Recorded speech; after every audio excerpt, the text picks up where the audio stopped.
Shalom, selamat sore. Kalau kemarin saudara sudah menerima berkat dari Tuhan melalui hambanya, maka hari ini saya percaya Tuhan akan memberkati double porsi kepada saudara. Amin saudara. Mari kita akan sama-sama bangkit berdiri. Kita akan mengawali ibadah KKR ini. Kita serahkan sepenuhnya ke dalam tangan pimpinan Tuhan. Bahwasanya pertolongan kita datangnya dari Allah Bapa, Khalik langit bumi dengan segala isinya, yang memelihara dengan kasih setianya, dan yang tidak pernah meninggalkan perbuatan tangannya. Turunlah ke atas saudara-saudara semua, anugerah dan sejahtera dari Allah Bapa dan Tuhan kita Yesus Kristus, sementara kita beribadah kepadanya. Amin.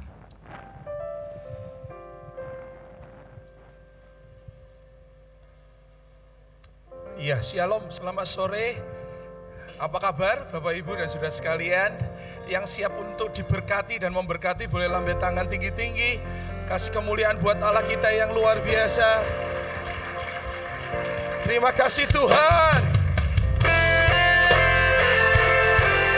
Kami percaya Tuhan, Engkau Tuhan yang luar biasa, Tuhan yang besar. Kami mengimani itu dalam hidup kami.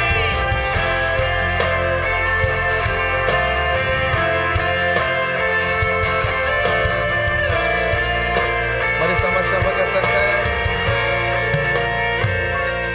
ku hidup akan percaya Kau yang berjanji setia, pengharapanku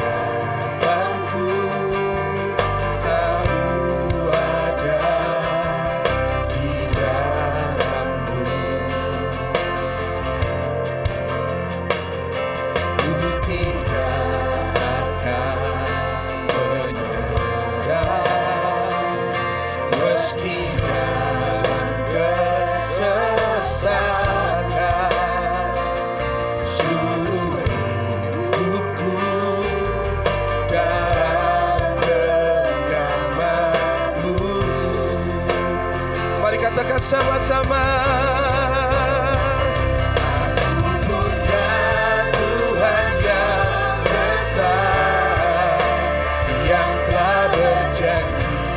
Dan sanggup menggenapi imanku, bersepakat percaya kuasa-Nya. Ku terima sekarang kemenangan dari-Mu. Mari nyanyikan pujian ini dengan penuh iman. Tuhan, Engkau Tuhan yang besar.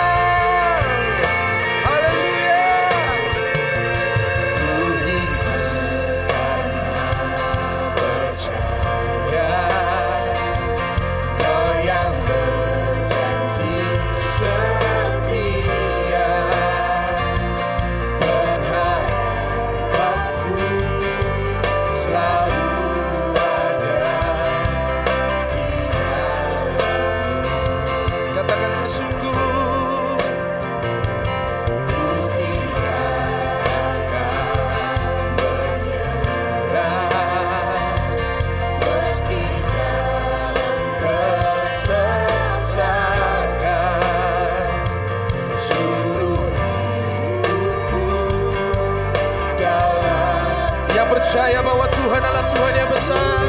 Nyanyikan pujian ini, katakan,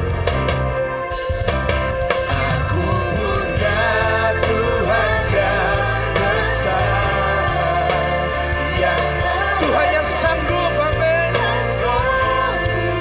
menggenapi imanku, bersepakat percaya kuasa-Nya. Ku terima sekarang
sanggup menggenapi imanku bersepakat percaya kuasanya. Ku terima sekarang kemenangan darimu. Ku terima sekarang, ku terima, sekali lagi ku terima sekarang kemenangan. Mari sembah Tuhan kita. Haleluya.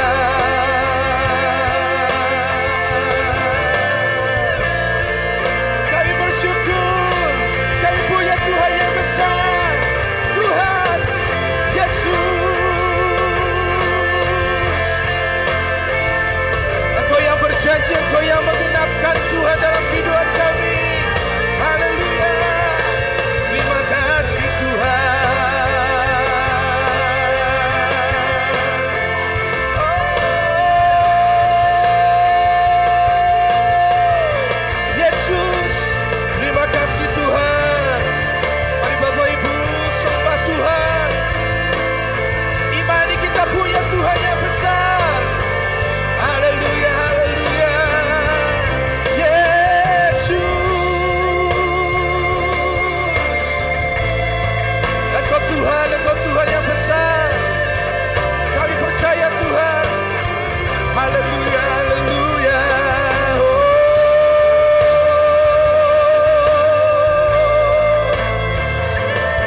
Terima kasih Tuhan, terima kasih. Haleluya.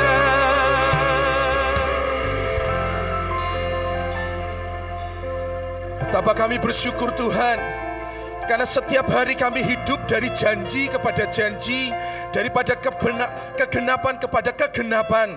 Sungguh kami percaya Tuhan, apa yang Tuhan janjikan dalam hidup kami, Tuhan tidak pernah terlambat, tidak pernah terlalu cepat, tapi Engkau senantiasa tepat dalam kehidupan kami Tuhan.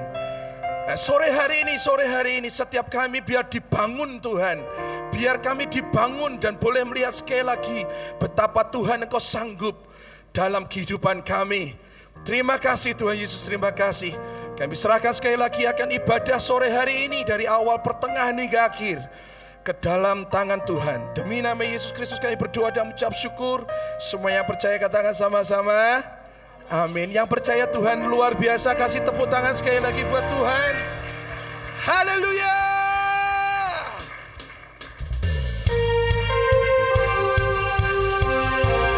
Boleh tepuk tangan sama-sama Bapak Ibu. Belajar pujian baru ini. Amin. Jesus. Setiap langkah kami Tuhan, kami lihat petunjuk-Mu. Haleluya.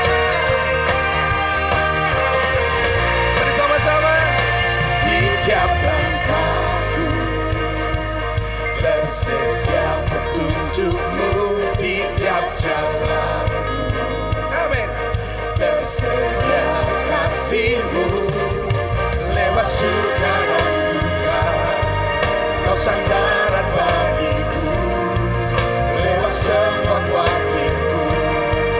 Engkau hari esokku. Yang percaya Tuhan sediakan lebih dari yang ku minta dan sempurna. Hari ini dan selamanya, lihat budi udara, bunga-bunga yang di padang dan salibnya. Hanya sediakan Tuhan sedia. We believe God, yang terbaik bagiku, rancangan indah. Hari ini dan selamanya, lihat budi udara, bunga-bunga yang di padang dan salibnya. Dia sediakan bagiku. Bapak Ibu, bukankah hidup kita lebih dari burung di udara? Amin. Bukankah hidup kita lebih berarti daripada bunga-bunga di ladang? Amin. Hidup kita ditebus dengan salib yang mahal. Amin. Tuhan akan sediakan apa yang kita butuhkan. Haleluya, amin. Yesus, di tiap langkahku tersedia petunjukmu, di tiap jalan. Katakan tersedia. Tersedia kasihmu, lewat suka dan duka. Kau sandaran bagiku, lewat semua waktuku. Engkau hari esok. Kembali semua katakan. Tuhan sediakan. Amin. Hari-hari aku minta, ya sempurna. Hari ini laksanakan. Lihat. Bunga bunga yang dipajang bersalin. Ya Tuhan, Tuhan sediakan yang terbaik bagiku, rancangan indah. Hari ini rasakan. Lihat burung di udara, bunga-bunga yang dipajang bersalin.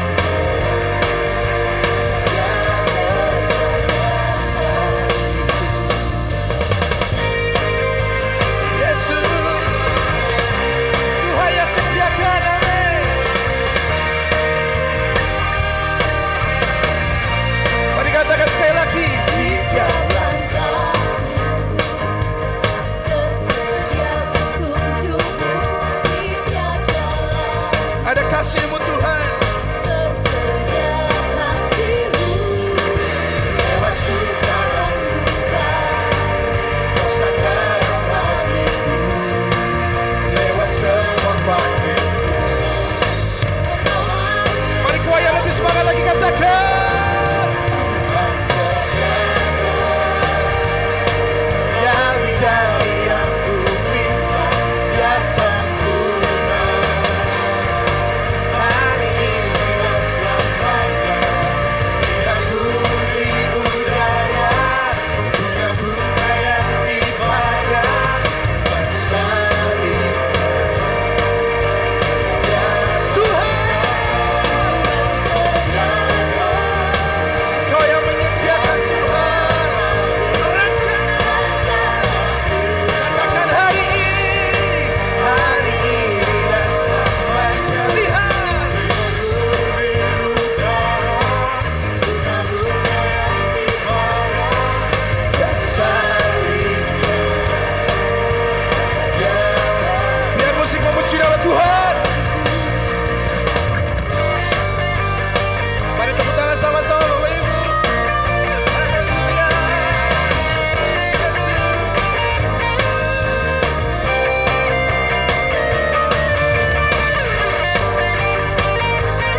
Amin.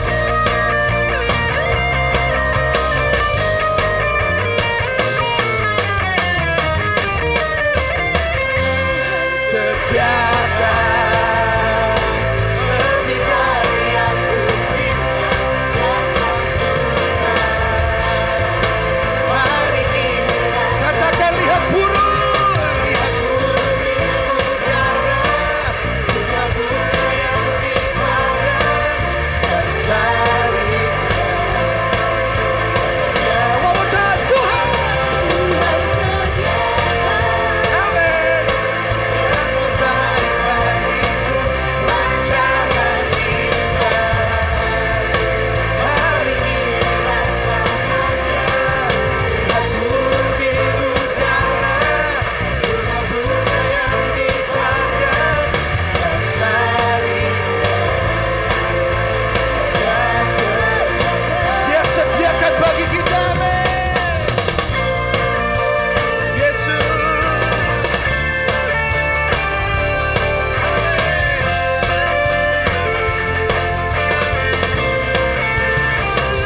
Haleluya. Amin, amin, amin. Kita masih bangkit berdiri Bapak Ibu, bilang kanan, kiri, depan, belakang.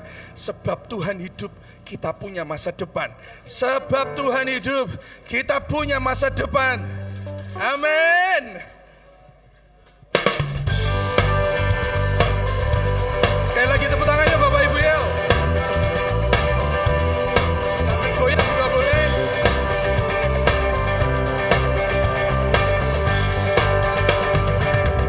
Anak Allah, Yesus namanya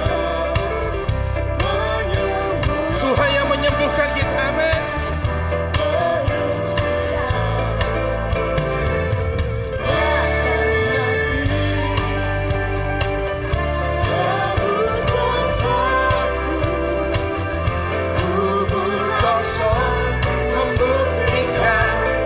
Sama-sama boleh angkat tangan. Yesus sebab Dia hidup. Hey, pada hari esok. Amin. Sebab Dia hidup. Ku tak gentar.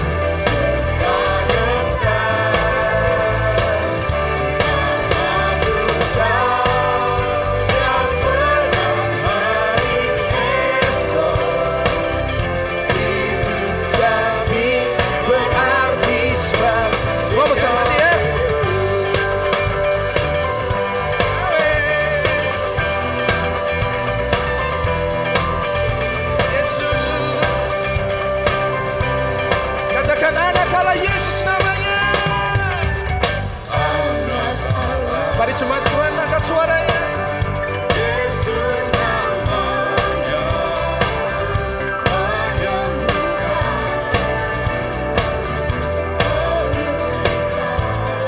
Tuhan Engkau yang mati buat kami.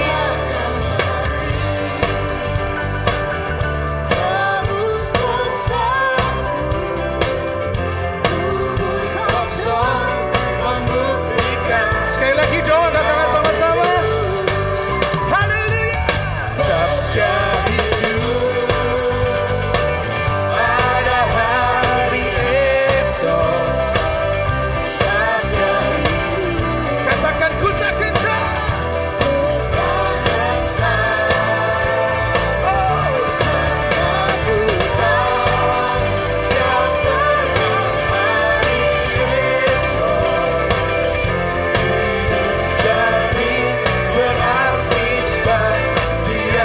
Sekali lagi ya, katakan ya, sebabnya.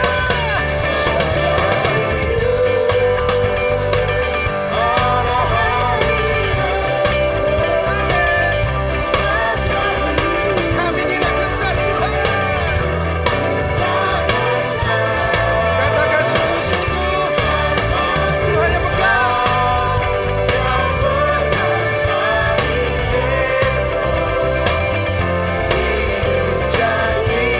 Berarti sebab Dia hidup jadi berarti sebab Dia. Katakan one more time. Hidup jadi berarti sebab Dia hidup. Amin.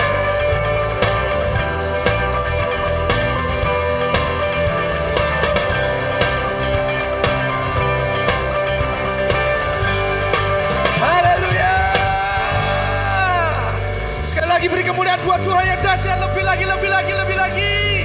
Jesus, you are. Haleluya. Silakan duduk Bapak Ibu.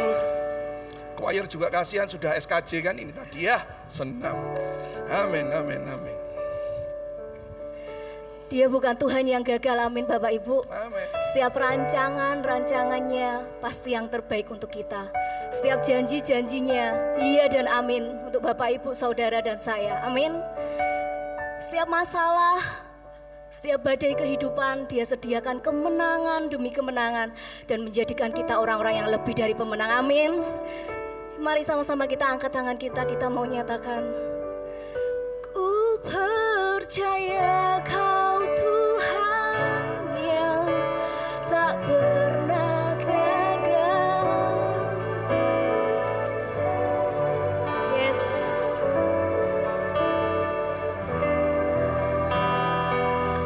Ku percaya Kau Tuhan yang tak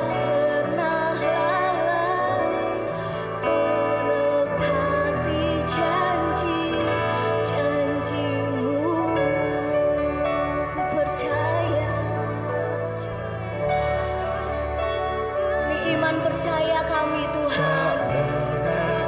Bukan Tuhan yang gagal. Engkau menjadikan setiap kami orang yang berkemenangan di dalam Engkau. Terima kasih Yesus. Tuhan,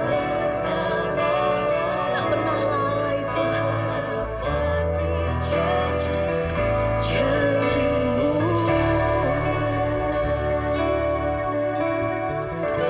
Bahkan Engkau yang lebih tahu. Kau yang lebih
mengingkar janji, kami datang menyembah kepada Tuhan kami yang tidak pernah gagal.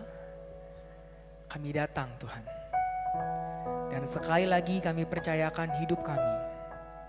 Tuhan yang tidak pernah salah pimpin, Tuhan yang tidak pernah salah rencana, maka hari ini biar anugerah-Mu yang beracara di tengah-tengah kami.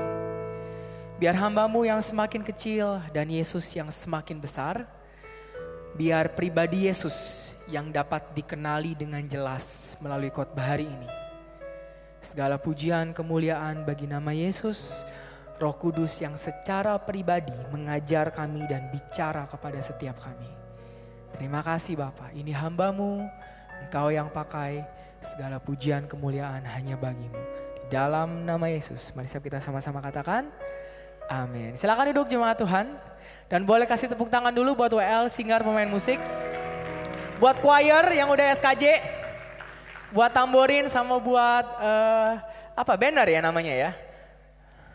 Buat flag gitu yang udah muter-muter dari tadi ya. Shalom.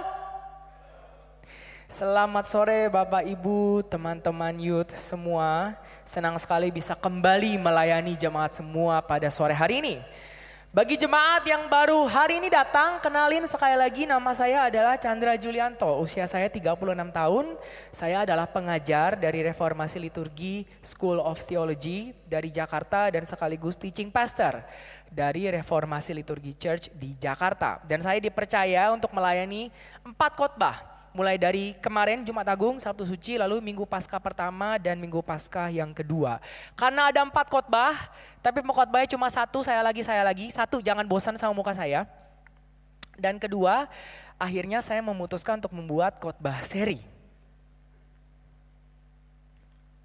Jeng, sebentar. Tes dulu.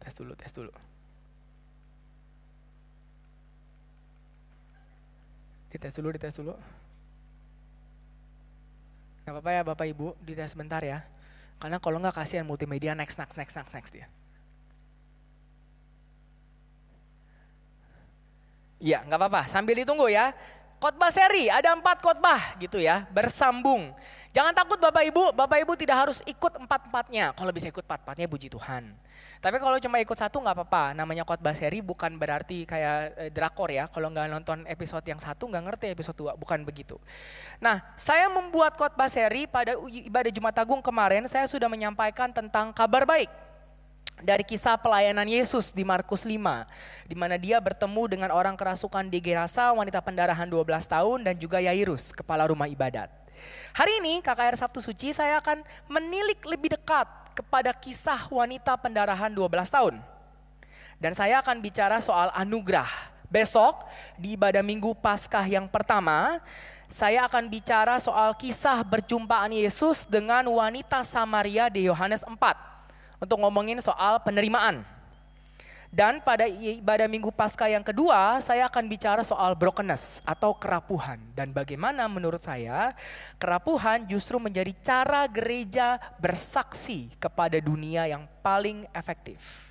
Nah, bersama-sama si kabar baik, anugerah, penerimaan, dan kerapuhan sebagai kesaksian ini membentuk satu gambaran utuh tentang misi Allah yang jadi misi gereja. Untuk apa sih gereja ada? Untuk menyampaikan kabar baik. Kabar baik tentang apa? Tentang anugerah. Apa wujud nyata anugerah? Penerimaan. Dan di mana penerimaan dimulai? Di gereja. Di dalam gereja yang merapuh sebagai kesaksian. Nah, tanpa berlama-lama, mari kita masuk ke dalam khotbah hari ini. Saya ingin bicara soal anugerah. Dan sebagaimana seperti yang sudah saya sampaikan tadi, khotbah hari ini diambil dari kisah wanita pendarahan 12 tahun. Mari buka bersama-sama saya dalam Markus 5 ayat yang ke-24 sampai 34. Saya akan bacakan nas ini buat semuanya. Lalu pergilah Yesus dengan orang itu.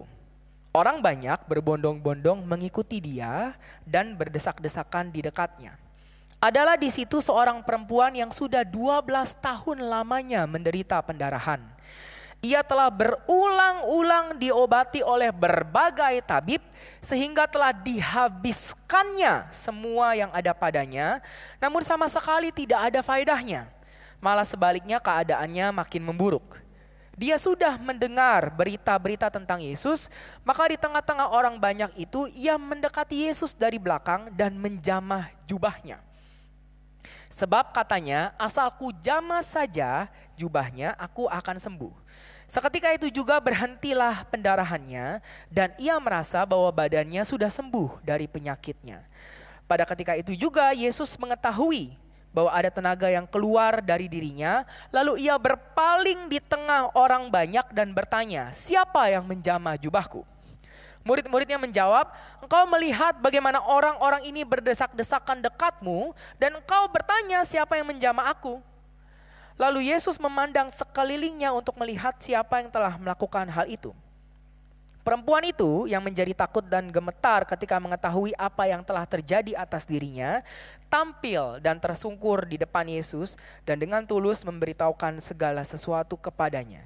Maka katanya kepada perempuan itu, hai anakku, imanmu telah menyelamatkan engkau, pergilah dengan selamat dan sembuhlah dari penyakitmu.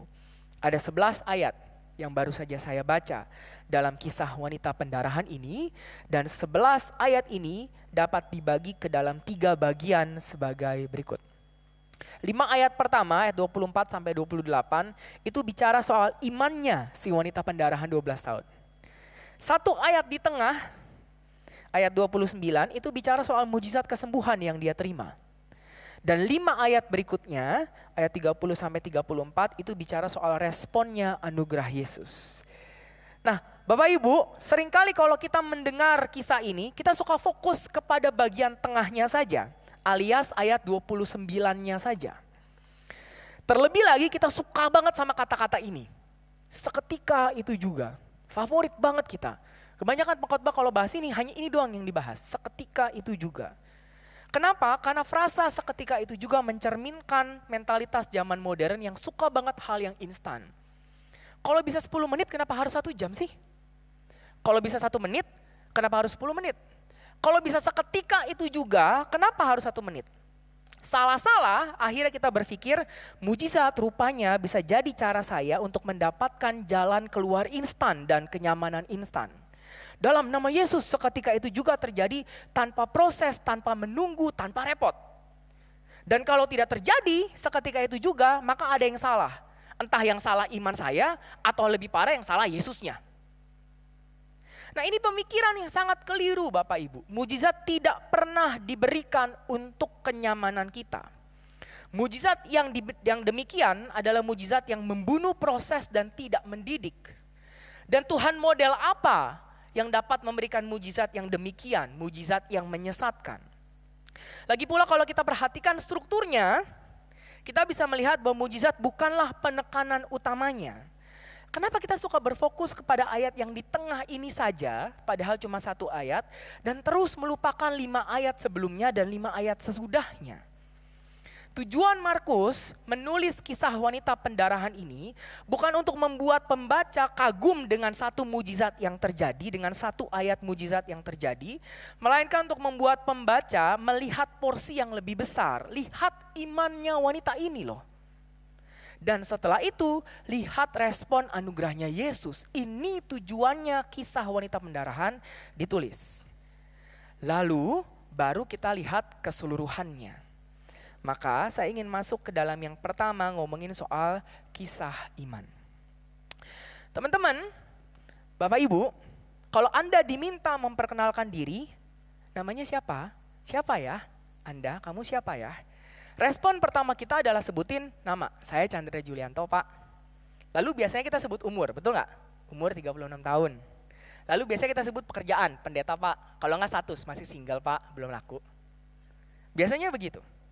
Dan baru setelah itu yang lain-lain, mau zodiak kek, mau CEO kek, mau rumah di mana kek, apapun, alamat email kek, Instagram kek, dalam perkenalan pasti begitu. Namun percayalah dalam perkenalan kita nggak akan pernah sebut penyakit kita. Saya Chandra Bu, saya punya panu di bahu, nggak akan Pak. Plus kudis di pantat, nggak mungkin Pak. Kenapa? Karena penyakit itu nggak ada hubungannya sama siapa saya. Dan siapa juga yang mau dikenal gara-gara penyakitnya.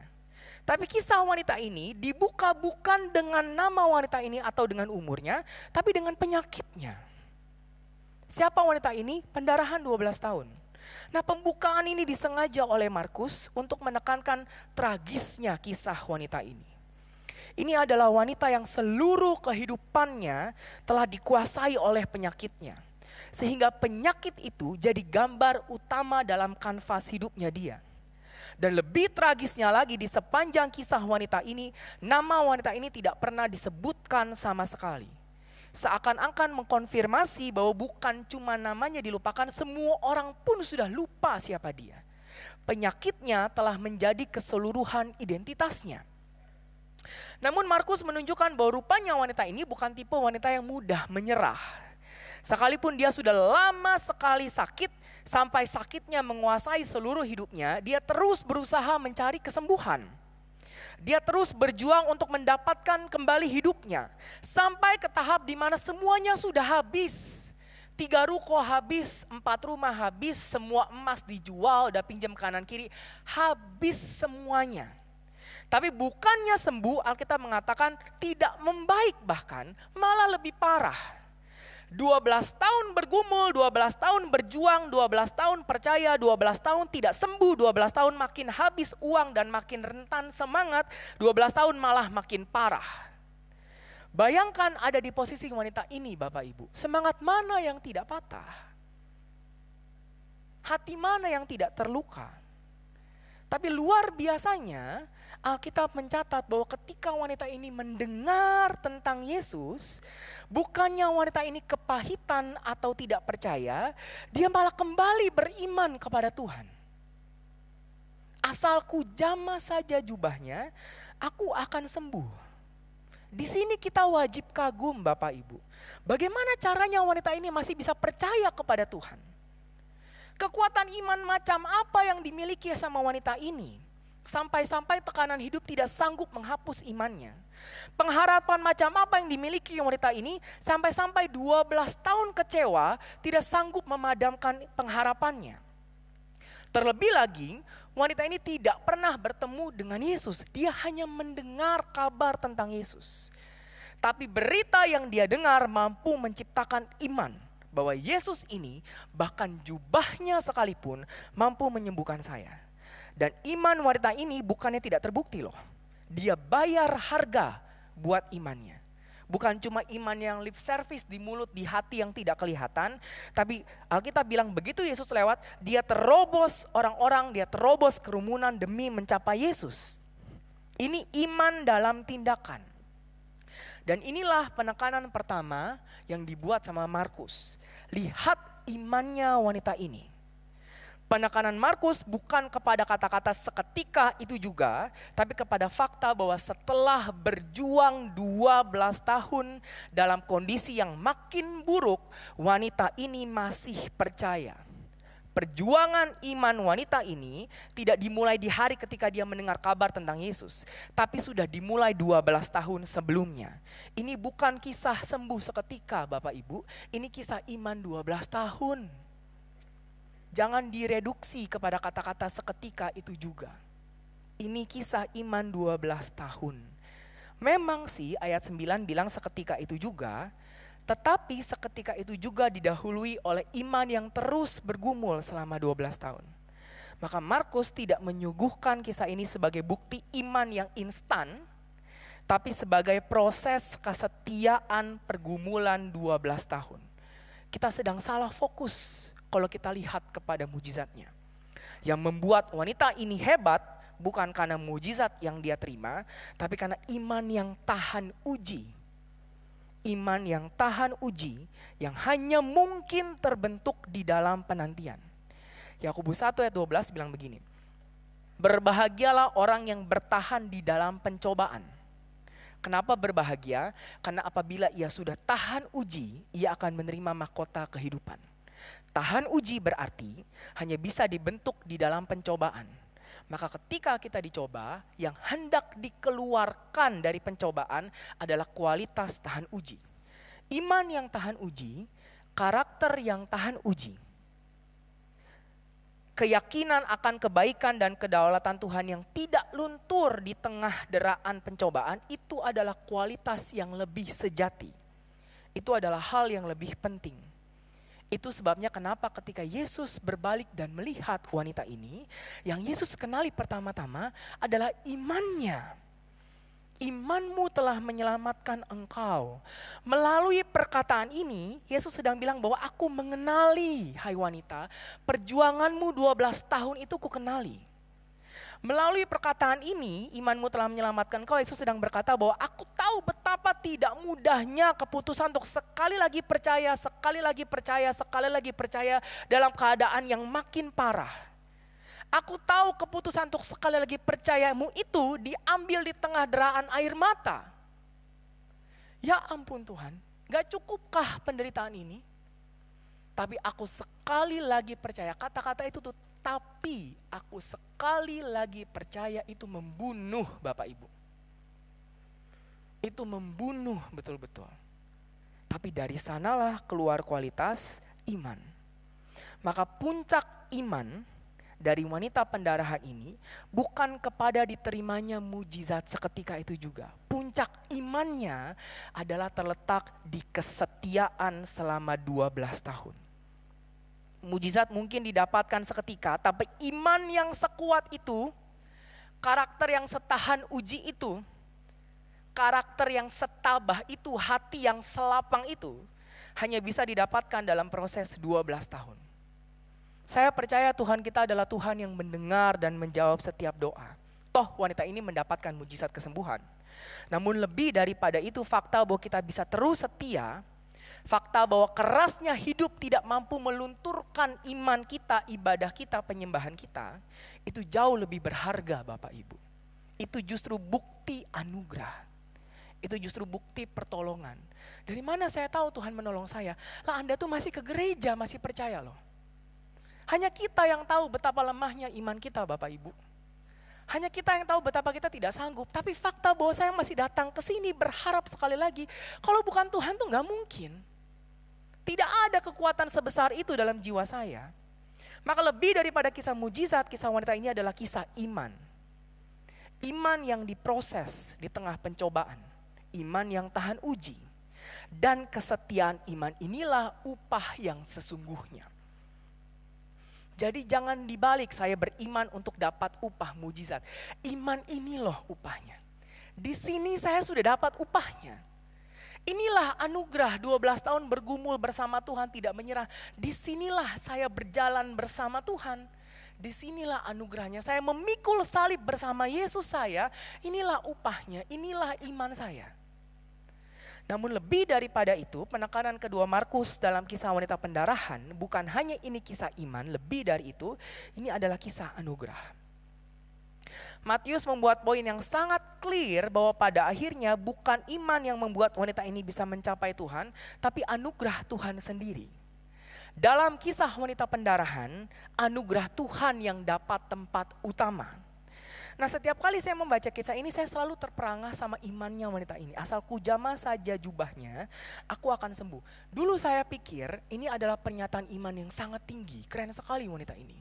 Tapi kalau kita meneliti lebih jauh, kita akan lihat bahwa rupanya pernyataan ini tidak lahir dari iman, tapi justru lahir dari rasa malu dan rendah diri. Baik Matius, Markus maupun Lukas itu sama-sama mengisahkan bahwa cara wanita ini mendekati Yesus adalah sama. Dari belakang dan menjamah jubahnya. Matius sama Lukas bahkan lebih ekstrim lagi. Bukan cuma jubahnya, jumbainya, rumbainya. Jadi kalau udah ujung, ada yang lebih ujung, ada yang lebih ujung lagi. Itu yang dijamah sama wanita ini. Pertanyaannya adalah kenapa? Kenapa harus ujung yang paling ujung yang kamu jamah? Dan kenapa dari belakang? Bapak Ibu kalau kita mau minta tolong gak ada dari kita yang datang diam-diam dari belakang. Mau maling apa mau minta tolong? Cuma pencuri Bu, Pak yang datang diam-diam dari belakang sebisa mungkin tidak terdeteksi. Datang diam-diam pulang udah kayak jalangkung ya. Datang gak dijemput pulang gak diantar. Tapi ini yang dilakukan sama wanita ini. Kenapa harus dari belakang? Dan kenapa harus dari bawah? Karena jubah kan di bawah. Berarti wanita ini betul-betul merangkak gitu. Kenapa harus sebegitunya loh? Nah alasan wanita ini mendekati Yesus dari belakang adalah karena jenis penyakit yang dideritanya. Kemarin saya sudah bilang dan saya akan ulang lagi. Menurut Taurat Bapak Ibu, Imamat 15 ayat 25, pendarahan jenis sakit pendarahan yang diderita wanita ini menyebabkan wanita ini kena stigma najis menular. Jadi bukan cuma kamu doang yang najis, semua yang kamu pegang tuh najis. Najis sudah parah, menular pula. Bayangkan 12 tahun menjadi najis tanpa boleh menyentuh siapapun. 12 tahun sakit, 12 tahun menderita, tapi gak ada seorang pun yang boleh jenguk. Sakit itu adalah masa di mana kita tuh paling butuh orang lain. Paling butuh setidaknya keluarga yang mengurus. Tapi 12 tahun sakit gak ada yang boleh jenguk. Dan yang lebih parahnya lagi, peraturan najis ini bukan cuma berlaku untuk badannya, tapi juga berlaku untuk semua yang dia duduki dan semua yang dia tiduri. Dia duduk ke kursi jadi najis, saya pegang kursinya, saya ikut najis. Dia tidur di ranjangnya ada selimutnya jatuh, saya ikut najis gitu. Menular kemana-mana. Nah peraturannya memang bilang bahwa bukannya semua barang loh, tapi barang yang dia duduki dan dia tiduri. Tapi peraturan ini akhirnya melahirkan stigma, wanita ini lebih baik dihindari saja sudah. Siapa yang tahu duitnya dari mana? Kalau duitnya dari kantong belakang celana lu, didudukin, ikut najis. Maka jangan izinkan dia jual beli di pasar. Jangan pegang duitnya, najis tuh. Jangan terima makanan yang dia kasih. Siapa yang tahu makanan apa model, gak usah. Lama-lama 12 tahun, wanita ini semakin dikucilkan. Daripada kita ikut najis, lebih baik kita isolasi saja dia. Maka jauh lebih daripada sakitnya, stigma akan sakit inilah yang lebih membunuh sebenarnya. Sakit pendarahan selain sakit fisik adalah sakit sosial. Jadi double penderitaannya wanita ini. Nah disinilah kita jadi paham luka hati dan trauma yang ada di balik keputusan mendekati Yesus diam-diam dari belakang. Disinilah kita paham luka hati yang ada di balik keputusan kalau ada yang ujung itu yang saya pegang. 12 tahun dikucilkan itu mampu mengubah karakter seseorang. Kalau dulu dia karakternya ceria dan ekstrovert, 12 tahun dikucilkan, percayalah Bapak Ibu. Sangat mungkin bahkan 12 tahun dikucilkan dia sudah terima hinaan dan ledekan jutaan kali. Siapa yang tahu bahwa dia pun pernah dirajam berkali-kali dan ditolak berkali-kali setiap kali dia minta tolong. Dan sekarang dia harus menerobos kerumunan orang demi mencapai Yesus. Tidak heran akhirnya wanita ini memutuskan untuk merangkak dari belakang. Ya karena memang inilah satu-satunya cara yang tersedia. Satu-satunya cara yang tersedia adalah dengan menjadi seperti pencuri yang datang diam-diam, pulang diam-diam, sebisa mungkin tidak diketahui siapapun. Selama 12 tahun saya sudah hidup sebagai bayangan. Maka sekarang saya pun mendekati Yesus sebagai bayangan. Bayangkan betapa hancur hatinya. Ini kehidupan model apa? Ini bukan hidup Bapak Ibu. Disinilah kita lihat ada paradoks. Di satu sisi, wanita ini digambarkan punya iman yang besar. Tapi di sisi lain rupanya, imannya wanita yang besar ini tidak mampu mengenyahkan perasaan rendah diri yang dimilikinya. Saya tahu saya butuh Tuhan dan saya mau menjamah Tuhan, tapi di saat yang sama saya tahu saya tidak layak. Rupanya wanita ini sudah percaya dan sudah menstigma dirinya sendiri. Bukan cuma orang-orang yang bilang dia najis, dia pun sudah bilang saya najis. Kemanusiaannya akhirnya betul-betul hilang. Dan hal inilah yang menjadikan tindakan Yesus yang sengaja berhenti, berbalik, melihat sekeliling dan mencari wanita ini besar sekali maknanya. Sebab kalau hanya kesembuhan tubuh yang diinginkan dan dibutuhkan wanita ini, energi yang keluar sudah cukup.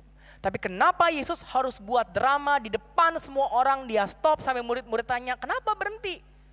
Dia berbalik, kenapa balik? Dia melihat sekeliling, lah ngapain guru? Ada yang jamah, lah siapa yang jamah? Semuanya jamah. Kenapa dia harus buat drama itu? Karena Yesus tahu ada yang lebih yang harus dipulihkan. Wanita ini tidak boleh hidup dengan terus-menerus berpikir bahwa dia adalah bayangan. Ada kesembuhan sosial yang lebih dibutuhkan daripada sekedar kesembuhan tubuh.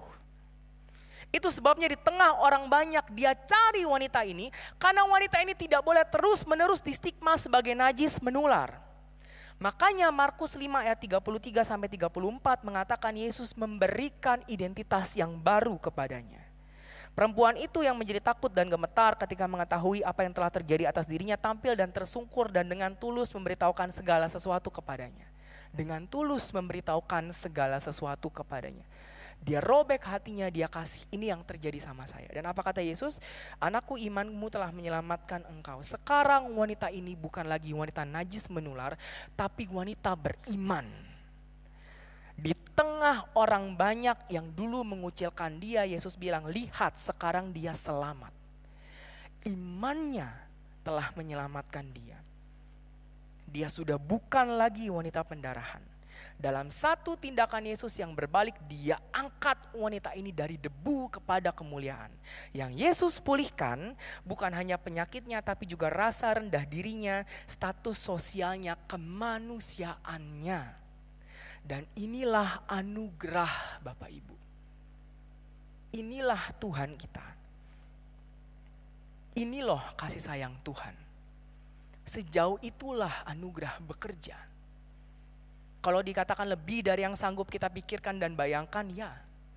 Karena iman wanita ini cuma satu, ya udah aku sembuh, gak apa-apa. Tapi anugerah Yesus bilang kamu harus pulih sepulih-pulihnya. Di depan orang-orang yang dulu menstigmamu, aku menjadi pembelamu. Karena ketika kau menyentuhku, bukan aku yang najis, tapi kau yang kudus. Itu anugerah Bapak Ibu. Itu anugerah. Nah itu sebabnya, kenapa saya memberi judul khotbah saya hari ini, Kisah Veronika. Alkitab memang tidak menyebutkan siapa nama wanita ini, tapi tradisi Katolik mengenali wanita ini sebagai Veronika. Menurut tradisi Katolik, kalau Bapak Ibu ada yang datang di ibadah kidsnya Jumat Agung, bagus banget tuh Jumat Agung bikin skit perjalanan salib. Anak-anak disuruh mikul salib gitu ya, sampai ke atas, ya dicambuk-cambukin begitu. Menurut original jalan salib itu ada 14 stop, ada 14 perhentian jalan salib. Di perhentian ke-6, menurut tradisi gereja zaman dulu, gereja mula-mula, di perhentian ke-6, Yesus ketemu dengan wanita-wanita yang menangis, lalu ketemu dengan Veronika. Veronika adalah wanita yang mengusap Yesus, wajah Yesus dengan sapu tangannya, sampai di sapu tangannya terceplak gambar mukanya Yesus. Tradisi Katolik bilang, Veronika inilah si wanita pendarahan 12 tahun. Nah, kebenaran dari tradisi ini sulit dibuktikan. Tetapi ada semacam lingkaran puitis bahwa wanita yang dihapus dari aib pendarahannya sekarang mendapat kehormatan untuk menghapus darah dari wajah juru selamatnya. Satu putaran penuh. Dan karena itu saya memakai nama Veronika dalam judul khotbah saya. Sebab seperti Yesus, saya juga ingin memanusiakan wanita ini. Seperti Yesus, saya tidak ingin lagi mengenal wanita ini dari penyakitnya. Penyakitnya bukan identitasnya. Dia jauh lebih besar dan jauh lebih mulia dari sekedar sakit yang dideritanya. Jadi jemaat, kalau kita akhirnya melihat kisah iman dan kisah Veronika, respon anugerah, kita lihat pengajaran tentang iman manusia dan anugerah Allah. Memang pertama-tama Markus melihat kisah ini sebagai kisah iman. Iman yang tahan uji dalam perjuangan yang begitu berat. Namun, lebih dari itu Markus ingin menyoroti bahwa sekuat-kuatnya iman manusia, tetap iman manusia tidak dapat mencapai Allah. Sekuat-kuatnya iman Veronika, tetap dia menyadari ada yang tidak layak dalam dirinya. Sekuat-kuatnya iman Veronika, iman itu rupanya hanya cukup mengantar dia diam-diam datang dari belakang untuk menggapai yang ujung dari yang ujung. Itu iman manusia. Tapi anugerah Allah yang berlimpah-limpah. Iman manusia bilang sekalipun saya datang tetap ada jurang. Lalu apa yang dapat menjembatani jurang ini? Anugerah Allah yang berbalik dan mencari kita.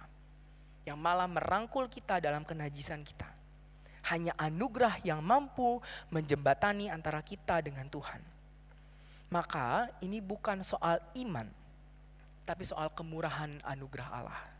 Pada akhirnya kita semua mencapai Allah bukan karena iman kita yang hebat, tapi karena anugerah Tuhan yang hebat. Boleh saya undang WL sehingga pemain musik maju ke depan?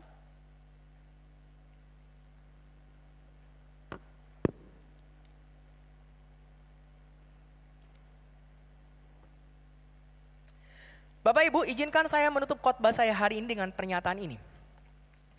Yesus adalah tempat yang paling aman bagi kita yang berdosa dan hina. Kehadiran mereka yang dianggap najis menular tidak pernah menajiskan Yesus, melainkan sebaliknya justru mereka yang dikuduskan oleh Yesus. Itu sebabnya Yesus mengizinkan dirinya dijamah oleh Veronika. Sebab memang untuk itulah Yesus datang. Sebagaimana tertulis, bukan orang sehat yang membutuhkan tabib, tetapi orang sakit. Aku datang bukan untuk memanggil orang benar, melainkan orang berdosa. Dan saya percaya karakteristik ini juga harus tercermin di dalam gereja yang adalah tubuhnya Kristus. Sama seperti Kristus adalah perwujudan anugerah, gereja yang adalah tubuhnya juga harus jadi perwujudan anugerah yang sama. Gereja harus jadi rumah anugerah yang tidak menaruh batasan kesucian dan menolak mereka yang dianggap najis karena takut mencemari kekudusan mimbar. Bapak, Ibu, ini rumah sakit rohani. Tidak ada yang kudus di sini kecuali Roh Kudus sendiri. Maka kalaupun yang berdosa datang, kekudusan ini tidak akan berkurang karena memang tidak kudus dari awalnya, Bapak, Ibu. Rumah sakit pasti penuh orang sakit. Maka gereja tidak mungkin penuh dengan orang-orang sempurna. Itu mitos, Bapak, Ibu. Gereja penuh dengan Veronika yang butuh penerimaan. Oleh karena itu kita harus jadi rumah anugerah. Kekudusan yang sejati tidak pernah bisa dinajiskan, sebaliknya dia menguduskan yang lain. Maka seperti Yesus, gereja tidak boleh menolak atau menstigma seseorang sebagai najis hanya karena kesalahan dan dosa. Sebaliknya gereja harus berhenti, berbalik dan mencari di mana Veronika. Karena dia harus dipeluk oleh Yesus saya. Di mana Veronika? Karena ini adalah rumah yang aman buat Veronika. Dan kita harus akui dengan kerendahan hati bahwa sebagian besar orang-orang takut datang ke gereja karena mereka sudah sering dicap berdosa dan najis oleh mereka yang dianggap kudus dan rohani. Sebagian besar rasa enggan orang datang ke gereja terjadi karena kita seringkali mengkhotbahkan penghakiman yang tidak empatik dari mimbar yang katanya kudus ini, Bapak Ibu. Kita lupa bahwa kekudusan tidak pernah bisa dinajiskan, sebaliknya dia menguduskan yang lain. Dan jangan lupa bahwa cara Yesus mewartakan kebenaran adalah dengan mati bagi si pendosa, bukan menghukum pendosa.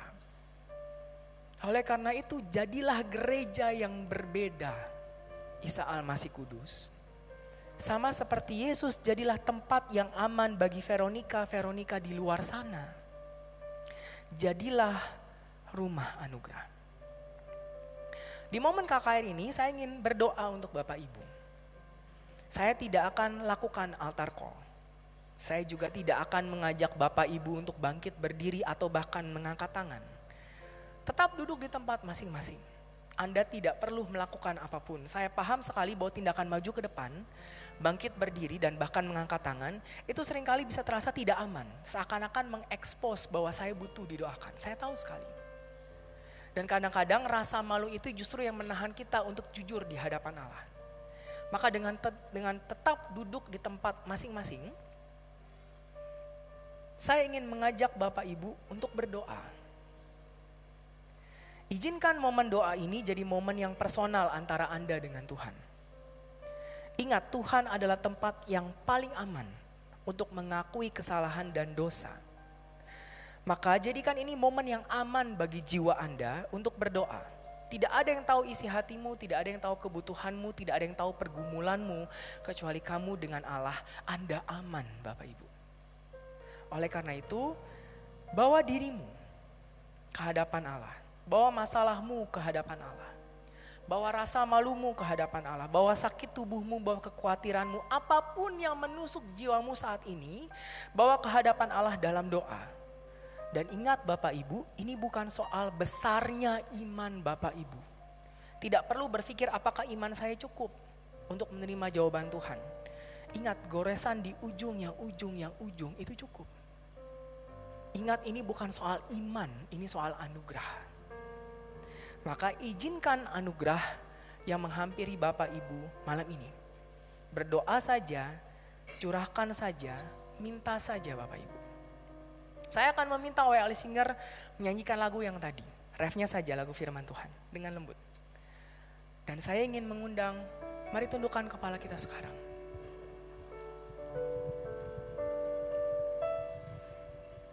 Kami datang membawa hati kami. Mari mulai berdoa Bapak Ibu. Mulai buka mulutmu, ucapkan dalam hatimu apapun yang ingin kamu minta di hadapan Allah. Seperti wanita pendarahan, datang saja. Kalaupun mau dari belakang, datang saja. Mau diam-diam, datang saja. Mau hanya jumbai jubah, raih saja Bapak Ibu. Bapak Ibu aman di dalam Allah. Maka jangan lagi tutupi air matamu, menangis saja di kaki salib Yesus. Dan izinkan anugerah yang datang secara personal di tempatmu masing-masing, di hatimu masing-masing, izinkan jawaban itu datang. Percaya Kau Tuhan yang tak pernah gagal, menjadikanku lebih dari pemenang. Ku percaya Kau Tuhan yang tak pernah lalai, menepati janji-janji-Mu. Ku percaya Kau Tuhan yang tak pernah gagal,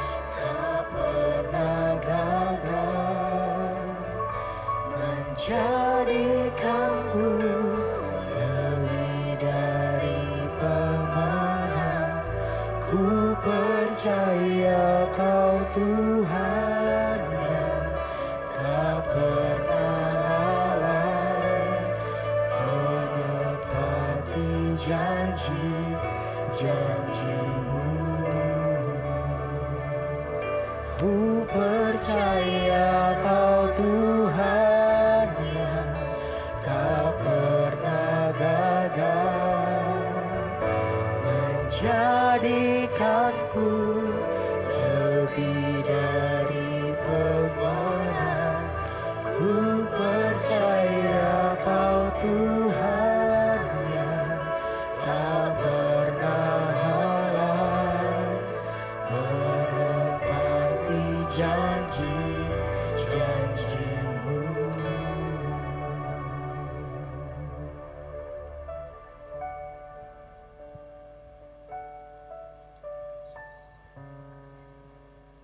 Tuhan tolong kami. Tuhan tolong sungguh. Kami bawa diri kami apa adanya di hadapan Allah. Semua luka, semua hancur hati, semua masalah, semua kebutuhan, semua sakit, semuanya kami bawa. Bukankah Allah kami Allah yang Maha Tahu? Maka kami tidak perlu lagi menutupi apapun di hadapan Allah kami yang sudah tahu. Maka ini kami Tuhan, dan kami butuh pertolongan anugerah-Mu sekarang. Tidak ada iman apapun yang sanggup kami persembahkan. Maka sekalipun dari belakang, berkenanlah Allah.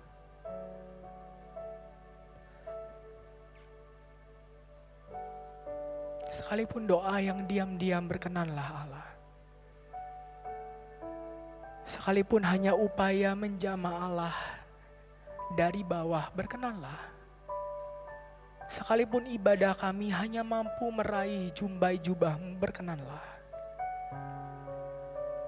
Kiranya anugerah-Mu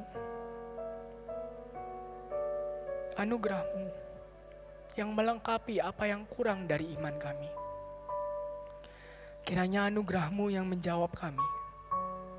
Karena kami akui sekarang kami tidak sanggup. Kami butuh pertolongan. Maka kami letakkan jiwa kami, hidup kami ke dalam pimpinan Allah. Kami percaya anugerah-Mu cukup untuk menyelesaikan semua masalah kami. Tapi lebih dari penyelesaian masalah, izinkan kami meminta kesetiaan iman Tuhan. Izinkan kami meminta pengabdian yang teguh, selesai atau tidak selesai masalah kami. Izinkan kami meminta iman yang teguh, sembuh ataupun tidak sembuh. Seperti wanita ini, izinkan kami berjalan bersama Tuhan 12 tahun. Kalaupun 12 tahun, kalaupun keadaan makin parah, izinkan kami terus setia. Izinkan kami menempatkan cinta kepada Tuhan di atas penyelesaian masalah kami. Dan izinkan kami menempatkan Tuhan di atas diri kami dan di atas kebutuhan kami.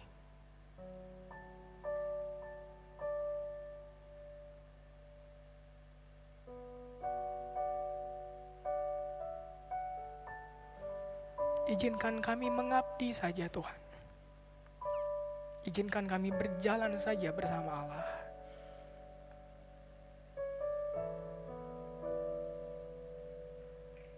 Dan kiranya anugerah-Mu yang berkuasa atas setiap langkah kami.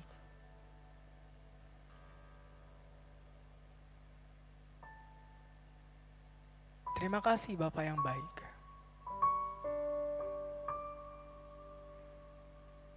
Kekuatan jiwa yang kami dapatkan hari ini. Entah mujizat seketika itu juga atau butuh 12 tahun, apapun Allah. Yang kami pegang hanya Allah saja. Dan pribadi-Mu lebih dari cukup. Sungguh.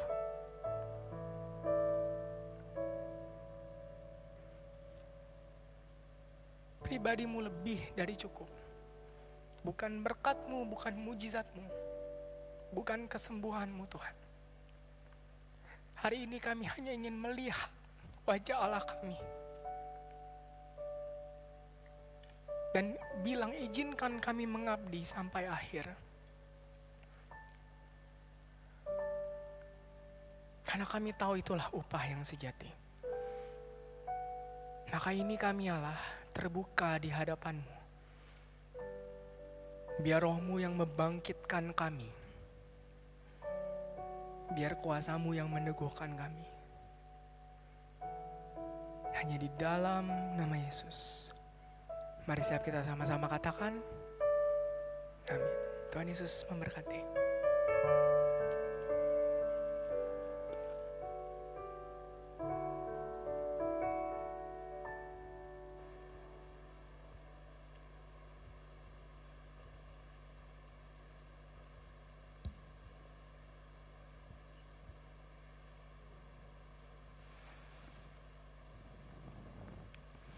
Hari ini sebagaimana yang saya katakan kepada saudara, saudara diberkati oleh Tuhan saat ini. Banyak masalah persoalan boleh terjadi dalam hidup kita, tapi kalau kita mengandalkan Tuhan, masalah itu akan bisa kita atasi. Sebab bersama dengan Tuhan kita sanggup melakukan perkara-perkara yang besar. Oleh karena itu, biarlah apa yang sudah kita terima melalui kebenaran firman Tuhan yang disampaikan oleh hamba-Nya, itu akan memotivasi kita untuk kita tetap yakin dan percaya bahwa Tuhan sekali-kali tidak akan pernah membiarkan kita dan sekali-kali tidak akan pernah meninggalkan kita. Oleh karena itu, mari saudara-saudara, kita akan bangkit berdiri. Kita akan mengakhiri akan KKR ini. Masih ada besok pagi ibadah yang pertama dan ibadah yang kedua juga akan disampaikan oleh Pastor Chandra Yulianto. Ya. Tuhan, kami tahu bahwa Tuhan sudah memakai luar biasa hamba-Mu menjadi saluran berkat dari Tuhan untuk kami. Apapun juga yang kami hadapi saat ini, tetapi kami percaya Tuhan tidak akan pernah meninggalkan kami. Bukan karena iman kami hebat, tetapi oleh karena anugerah Tuhan yang luar biasa yang Kau berikan kepada kami, itulah yang memungkinkan kami mampu dan bisa mengatasi semua masalah persoalan. Karena Tuhan itu begitu luar biasa mengasihi dan memperhatikan kami, orang yang tidak mempunyai apa-apa, orang yang tersingkir dari masyarakat. Tetapi satu hal yang kami tahu, bahwa Engkau begitu mengasihi dan memperhatikan kami. Oleh karena itu firman-Mu mengatakan, jangan kamu takut sebab aku menyertai engkau. Jangan bimbang sebab aku inilah Allah-Mu. Aku akan meneguhkan, bahkan akan menolong engkau. Aku akan memegang tangan kanan untuk agar supaya kamu pulih kuat senantiasa. Tuhan, kami percaya bahwa Tuhan kami adalah Tuhan yang tidak pernah meninggalkan kami. Kasih kuasa-Mu tetap sama dari dulu kemarin sekarang bahkan untuk selama-lamanya. Oleh karena itu biarlah melalui firman yang kami terima pada hari ini, bahwa anugerah-Mu sajalah yang memungkinkan kami mampu dan bisa mengatasi segala sesuatu. Bukan karena iman kami besar, tapi karena Tuhan yang besar, itulah yang memberikan kemampuan kepada kami. Terima kasih Tuhan, Engkau pakai hamba-Mu pada esok pagi, agar supaya apa yang kami butuhkan pada saat ini akan terjawab oleh karena firman Tuhan. Itu adalah ya dan amin. Terima kasih Tuhan. Sebentar kami akan berpisah satu dengan yang lain untuk pulang ke rumah kami masing-masing. Biarlah berkat kami sejahtera dari Allah Bapa, kasih setia dan rahmat dari Tuhan Yesus Kristus, serta persetujuan Roh Kudus akan tetap tinggal dan menyertai di dalam kehidupan saudara semua, mulai malam hari ini dan sampai selama-lamanya. Amin.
Kita semua.